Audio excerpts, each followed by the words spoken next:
In the small village of Umuoji, the name Nnamdi was known not for his brightness or kindness, but because his family was the poorest in the entire village.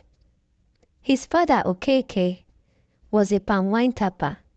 Every morning, he climbed tall trees to collect sap, but the money he earned from selling the wine barely covered the cost of food, let alone school fees for Nnamdi and his siblings. His mother, Ozioma, had a small roadside store where she sold akara, but the customers were few, and the money from the sale couldn't even buy enough beans to last the week. Every day was a struggle. There were days when Nnamdi would wake up and feel a pang of hunger that even water couldn't fix. The family would sit around the table with their stomachs growling, but there was no food.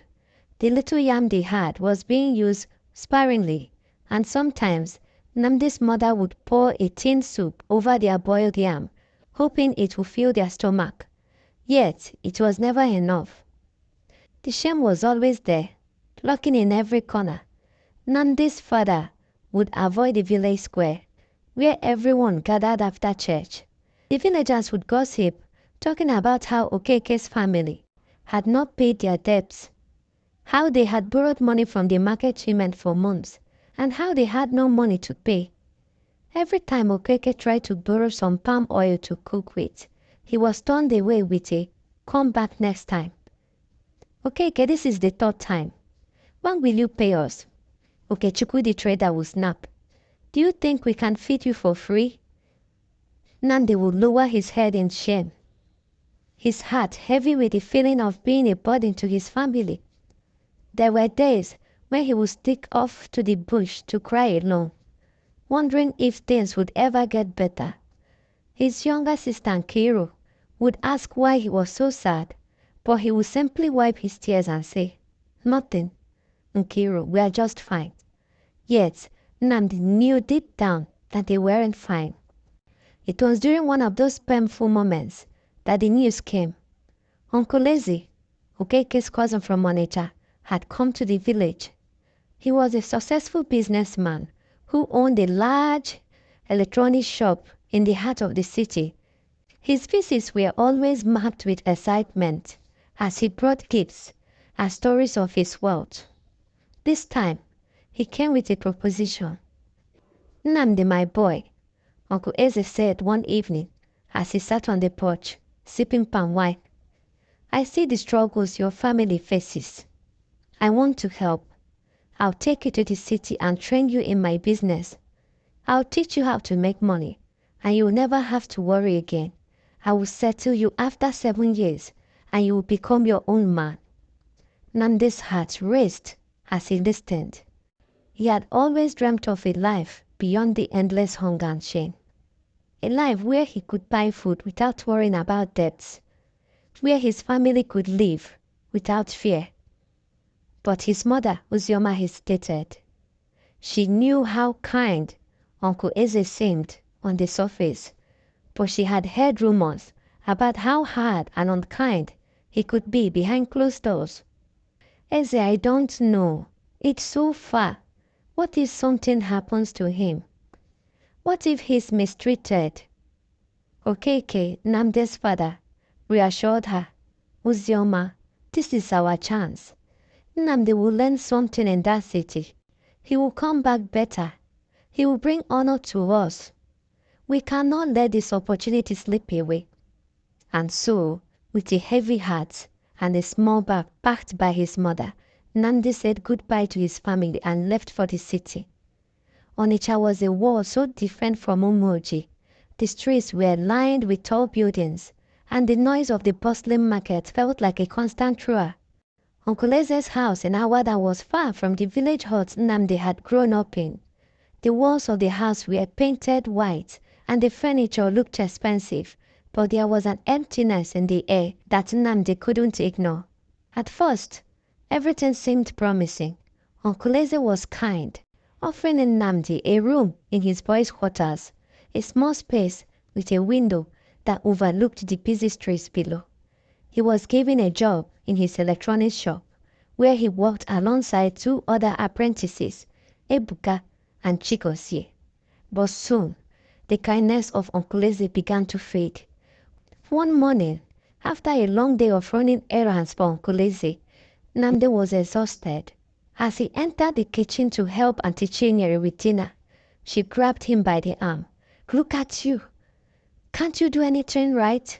she yelled, pointing to the empty pot on the stove. "The rice isn't cooked, and you're here standing around doing nothing. Go and fetch water from the tap." Nnamdi's heart sank. He had been trying so hard, yet nothing he did seemed good enough. The next day in the shop, things were even worse. Ebuka and Chigozie were often sent on errands by Uncle Eze, while Nnamdi was left to do the heavy lifting and keep the shop organized. When customers came in, they would push him aside, forcing him to watch them do the work. They would laugh at him and joke about how he would never amount to anything because he was so dumb. "Look at Nnamdi, thinking he's important," Chigozie mocked one afternoon, snatching the receipt book from his hand. "Oga only keeps him here to do the dirty work." But Nnamdi stayed silent. He kept his eyes on the floor, and despite the insults, he did his best. Days turned into weeks, and weeks into months, and months into years. Uncle Eze's treatment of Nnamdi grew colder, harsher. Every time something went wrong in the shop, Nnamdi was blamed. Every time money went missing, his name was the first to be called. Meanwhile, it was Ebuka and Chigozie who always stole all the missing money. "I know you're stealing from me, Nnamdi," Uncle Eze shouted one evening. "How much have you stolen from my shop so far? How much?" "I swear, Oga, I haven't taken anything," Nnamdi pleaded, his voice shaking. But his words were never enough. He began to feel like a ghost in the shop, invisible and blamed for everything that went wrong. Yet through it all, Nnamdi remained focused. He worked harder than ever, hoping that one day, when it was time to be settled, Uncle Eze would keep his words and help him start his own business. But as time went on, it became clearer. Uncle Eze had no intention of settling him. In fact, the longer Nnamdi stayed, the more it seemed like he was just a pawn in a game he didn't understand. Nnamdi had worked tirelessly for over 5 years, hoping and praying that his loyalty and hard work would finally be rewarded. He kept his head down, took all the insults, and endured the long hours, believing that his time would come. But Uncle Eze's attitude towards him only worsened as the years went by. What was once a kind uncle figure had transformed into a cold, unforgiving man who seemed to delight in Nnamdi's struggles. The other apprentices, Ebuka and Chigozie, had grown more arrogant over time. They would often steal from the shop, knowing that Uncle Eze would never suspect them. They would hide phone chargers, earphones, and small accessories in their pockets, or stash them in the corners of the shop to sell them later. Every time Nnamdi caught them, he would want them to stop. "You guys need to stop this before Oga finds out," Nnamdi would say quietly, shaking his head. Ebuka would laugh in his face. "Stop being so righteous, Nnamdi. Oga doesn't care as long as we are making money for him." Chigozie would join in. "Besides, if Oga doesn't settle you, what will you do? Are you going to go back to your village eating yam and granite every day? You better save up now, because you don't know for sure you will be settled." Nnamdi, still holding on to the hope that he would eventually be settled, kept his mouth shut. He knew that speaking up would make him a target for Uncle Eze's wrath. But it wasn't just the stealing that bothered him. It was the constant blame. Every mistake in the shop, no matter how small, was blamed on him. One evening, as Nnamdi was sweeping the shop, he noticed that the cash register was a little short. The day's sales didn't add up to the amount Uncle Eze had expected. His heart began to race. He had been careful all day, ensuring everything was in order. But now, it seemed like trouble was brewing. Just as he was trying to figure out what had happened, Uncle Eze stormed into the shop. His eyes narrowed as he saw Nnamdi standing near the register. "Where is the rest of the money?" Uncle Eze demanded, his voice cold and menacing. Nnamdi's stomach twisted. "Oga, I don't know. I counted everything. Nothing is missing." "Don't lie to me," Uncle Eze shouted. "You've been stealing from me all along. I should have known better than to trust a criminal like you." Nnamdi's chest tightened. "Oga, I swear, I didn't take anything." But Uncle Eze was beyond reasoning. "I should have let you go a long time ago. You are nothing but a burden. You will never get anything from me. I've been patient long enough." Nnamdi's heart sank. 7 years of service, the endless hours of work, the countless sacrifices, all for nothing. Uncle Eze's words cut deep than any physical blow. "Go pack your things," Uncle Eze ordered. "First thing tomorrow morning, you are leaving my house."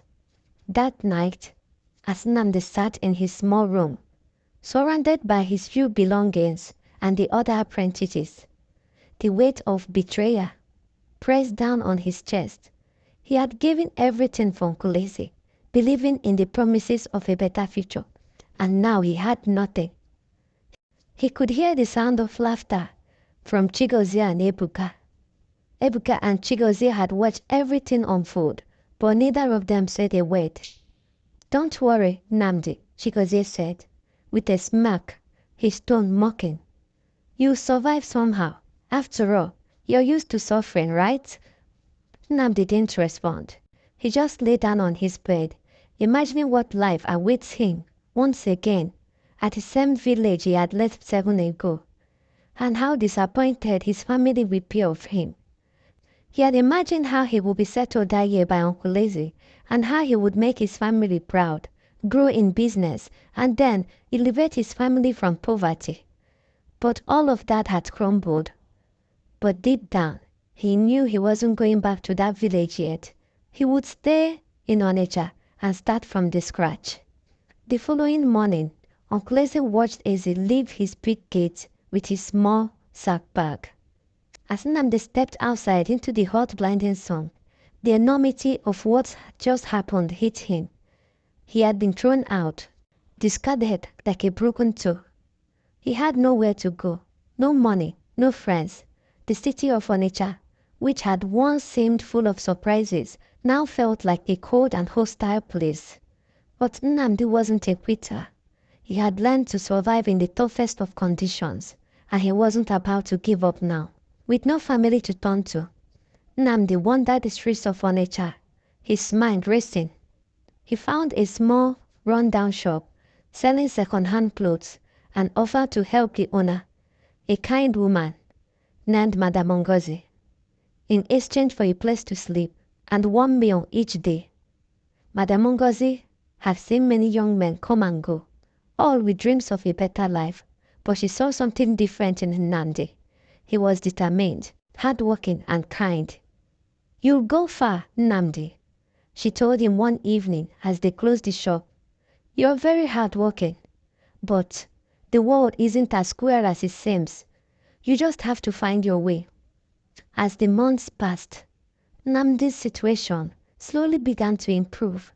He learned how to run a small business, and though it was hard work, he found a sense of purpose in it. He became known in the neighborhood as the young man who never gave up, no matter how tough things got. But in the back of his mind, he couldn't forget Uncle Eze, the man who had promised him so much only to throw him away. He knew that one day his former master would get what was coming to him. Uncle Eze's business began to crumble slowly. His once thriving shop in Main Market was losing customers, and the money he had been stealing from the apprentices came back to haunt him. He began to lose suppliers, and his reputation in the city soared. Nnamdi watched from a distance. Everything he has once worked hard for fell apart for the man who had betrayed him. But Nnamdi wasn't angry. He had learned a valuable lesson. The world always finds a way to balance itself, and he would make sure that his time to rise had come. Nnamdi had been in Onitsha for over a year now, His life had transformed in ways he never expected. From the young broken boy who had been thrown out of his uncle's house, he had become a man with a purpose, a quiet strength, and a new vision for his future. Because of the kind of money Nnamdi had made for Madam Ngozi's business, she opened a bigger shop, 3 times bigger than her shop, and then she gifted Nnamdi the old shop. "Nnamdi," she said, "I am so blessed to have met you. You took my business to where it is today. I am leaving this shop for you. It is all yours now. Feel free to meet me if you need anything at all." Nnamdi's joy knew no bounds. He cried tears of joy, and this marked the beginning of good things to come. One day, Nnamdi met Adaeze. She was a young woman who had just started a small catering business, selling traditional Igbo dishes at the local market. Adaeze was ambitious, driven, and had a business mind just like Nnamdi. They fast became friends, bonding over their shared struggle of trying to build something from nothing. Adaeze could see the fire in Nnamdi. She could tell that he wasn't just surviving, he was thriving, slowly but surely. "You have something special, Nnamdi," she said one evening as they sat together over a bowl of isiewu. "If you put your mind to it, you could build an empire out of this." Nnamdi smiled but remained quiet. Adaeze's words sparked something in him, a deeper resolve. He had already endured so much. Perhaps it was time to stop playing small. Perhaps it was time to dream bigger. Together, they started a side project. Nnamdi would sell second-hand clothes, while Adaeze would bring in food to sell at the market. They quickly became popular among the locals for their combined offering of food, fashion, and good service. As they worked together, Nnamdi's confidence grew. He realized that he didn't need Uncle Eze or anyone else to succeed. He was building his future on his own terms. His family's debts back in the village he had cleared, and slowly his family could afford to feed and clothe well. Nnamdi expanded his business with Adaeze by his side. They opened a new shop, a larger, more vibrant place in the heart of Onitsha. Together, they had built something beautiful. Months passed, and Nnamdi's new business venture continued to flourish. With a new shop, now located in a bustling area, was a magnet for customers. People came from all over the city to buy the best second-hand clothes, while Adaeze's mouth-watering dishes added a unique touch that kept customers returning. Nnamdi was no longer the quiet boy who had lived in the shadows of Uncle Eze's shop. He was now a force to be reckoned with. Adaeze and Nnamdi were inseparable partners, but more than that, they had become family. They spent their days building their businesses, while at night, they shared their dreams for the future. "I see us owning several more shops soon, Nnamdi," Adaeze would say, with a wide grin. "This is just the beginning." Nnamdi smiled. One day, as Nnamdi was walking back from the market, he noticed a familiar face in the crowd. It was Chigozie, one of the apprentices who had served with him in Uncle Eze's shop. Chigozie had always been the one who mocked Nnamdi the most, laughed at his idealism and his refusal to steal. The last time Nnamdi had seen him, he had walked away with a small grin, but now Chigozie looked different, worn, disheveled, and ashamed. Nnamdi approached him cautiously. "Chigozie, what happened to you?" Chigozie's eyes met his, and for the moment there was silence. He seemed hesitant, his pride wrestling with the shame that had taken over him. Finally, he spoke in a low voice. "I lost everything, Nnamdi. Ogeze's business collapsed, and so did mine. I kept taking shortcuts, stealing from customers, and using the little money I made for useless things. Now I'm broke. I can't even pay my rent." Nnamdi's heart softened, but he couldn't help But remember how Chigozie had once mocked him. So this is where all those shortcuts led you. Chigozie nodded silently, the weight of his mistakes heavy on his shoulders. I thought you were stupid for not stealing, Nnamdi. I thought you were wasting your time, being loyal to someone who didn't care about you. But now, I see how wrong I was. You were the one who had the right idea. You stayed true to yourself. And look at you now. Nnamdi's face softened as he placed a hand on Chigozie's shoulder. You can still turn things around, Chigozie. It's not too late. But you have to stop making excuses and take responsibility for your actions. Chigozie looked up at Nnamdi, his eyes filled with regret. I've been thinking about that for a while. I don't want to live like this anymore. I want to change, Nnamdi. Can you help me? For a moment, Nnamdi was silent, his mind racing. He had every right to turn his back on Chigozie, but something deep inside him told him to give the young man a second chance. After all, hadn't he once been in a similar position? Come work for me, Nnamdi said quietly.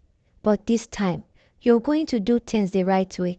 No shortcuts, no stealing, just hard work. If you're willing to put in the effort, I'll teach you everything I know. Chigozie's eyes brightened with hope. You're serious? You'll give me a chance? Nnamdi smiled. I'm serious. But you have to prove yourself. That's the only way I'll know you've changed. As time went on, Chigozie worked hard at Nnamdi's shop. Slowly but surely, he began to change. He listened, he learned, and he worked harder than ever. And for the first time in his life, he felt what it was like to earn an honest living. Nnamdi didn't just give him a job, he gave him a chance at redemption. And in doing so, he realized something important. Success wasn't just about building a business or making money. It was about lifting others up along the way, helping them rise from the ashes, just like he did. One day, as Nnamdi stood behind the counter of one of his thriving shops, he noticed a figure walking towards the shop. Uncle Lazy, the man who had once been his master, who had thrown him away like an old rag. Nnamdi stared at him for a long moment. Uncle Lazy, Nnamdi said calmly, what brings you here? Uncle Lazy lowered his eyes, his voice barely above a whisper. I need your help. Nnamdi, I've lost everything. My debts are too much, my shop is failing, and my family is suffering. I've heard of your success and I thought maybe you could help me. Nnamdi's heart didn't soften. Instead, he felt a quiet strength surge within him, the strength that had carried him through years of hardship. He had no more sympathy left for the man who had tried to break him. I'm sorry, Uncle, Nnamdi said firmly. I can't help you. You made your choices, and now you have to face the consequences. You treated me like I was nothing, and now you want me to help you. That's not how life works. Uncle Lazy's face crumpled. But Nnamdi didn't feel anger or bitterness. He simply felt relief. He had learned the most important lesson of all. The world would not let anyone get away with injustice forever, and sometimes people had to face the consequences of their actions, just like he had. As Uncle Lazy turned and walked away, Nnamdi felt a deep sense of peace. He had finally closed that chapter of his life. With Adaeze by his side and Chigozie now working with him, Nnamdi continued to build his empire. He was no longer the boy who had hoped for a better life. He was the man who had made it happen. And as he stood there, watching his future unfold, he knew that no matter what came next, he would always arise. The road to success had never been easy, but Nnamdi had learned that when you hold on to your integrity, when you work hard, and when you lift others up, nothing, absolutely nothing, can stop you. Thank you for watching, and please do not forget to subscribe to my channel for more interesting stories. Let me know in the comment section what lessons you learned from this story, and also do not forget to like and share this video to encourage me. Turn on your notification bell so you can get notified whenever I drop a new story. Until next time, I remain your favorite African storyteller, Adako. Bye!